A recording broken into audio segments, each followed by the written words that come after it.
Athens 2,400 years ago. It's a compact place. Only about 250,000 people live here. There are fine baths, theatres, temples, shopping arcades and gymnasiums. It's warm for more than half the year. This is also home to the world's first true and probably greatest philosopher, Plato.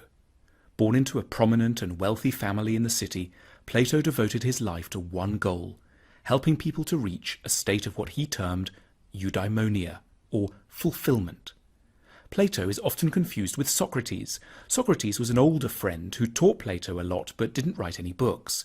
Plato wrote lots of them, 36, all dialogues, beautifully crafted scripts of imaginary discussions in which Socrates is always allotted a starring role, among them the Republic, the Symposium, the Laws, the Meno and the Apology. Plato had 4 big ideas for making life more fulfilled. First big idea, think more.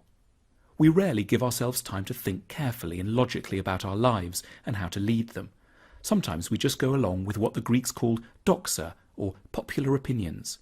In the 36 books he wrote, Plato showed this common sense to be riddled with errors, prejudice and superstition. Fame is great, follow your heart, money is the key to a good life.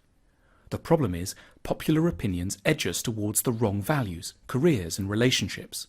Plato's answer is, know yourself. It means doing a special kind of therapy, philosophy, subjecting your ideas to examination rather than acting on impulse. If you strengthen your self-knowledge, you don't get so pulled around by feelings. Plato compared the role of our feelings to being dragged dangerously along by a group of wild horses.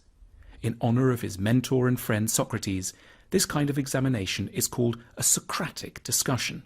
You can have it with yourself or, ideally, with another person who isn't trying to catch you out, but wants to help you clarify your own ideas.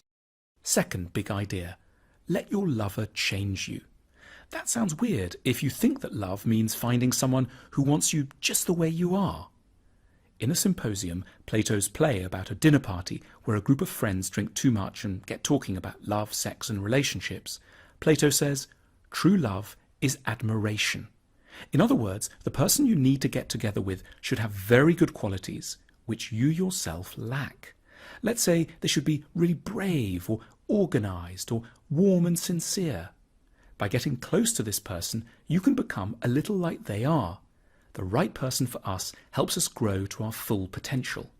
For Plato, in a good relationship, a couple shouldn't love each other exactly as they are right now. They should be committed to educating each other and to enduring the stormy passages this inevitably involves.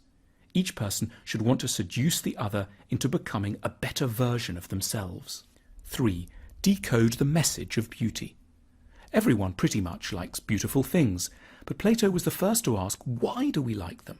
He found a fascinating reason. Beautiful objects are whispering important truths to us about the good life. We find things beautiful when we unconsciously sense in them qualities we need but are missing in our lives.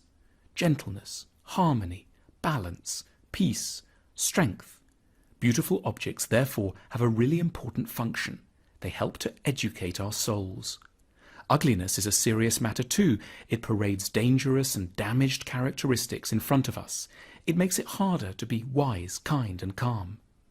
Plato sees art as therapeutic. It's the duty of poets and painters and nowadays novelists, TV producers and designers to help us to live good lives. 4. Reform society. Plato spent a lot of time thinking how the government and society should ideally be. He was the world's first utopian thinker.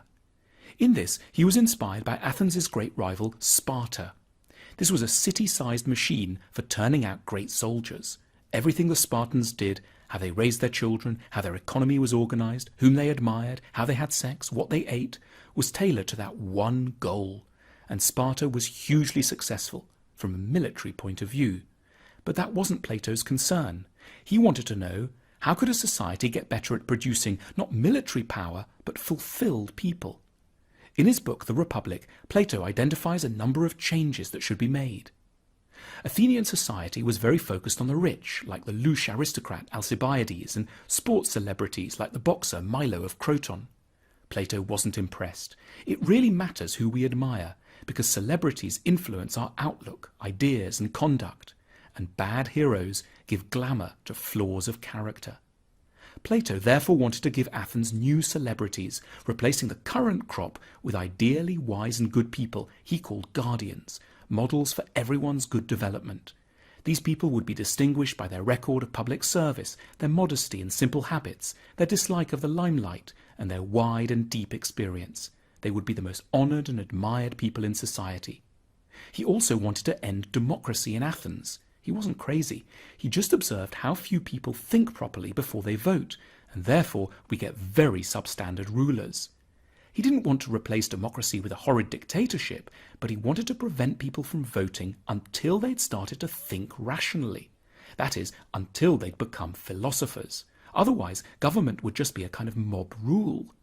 To help the process, Plato started a school, the Academy, in Athens, which lasted a good 300 years. There, pupils learnt not just maths and spelling, but also how to be good and kind. His ultimate goal was that politicians should become philosophers. The world will not be right, he said, until kings become philosophers or philosophers kings.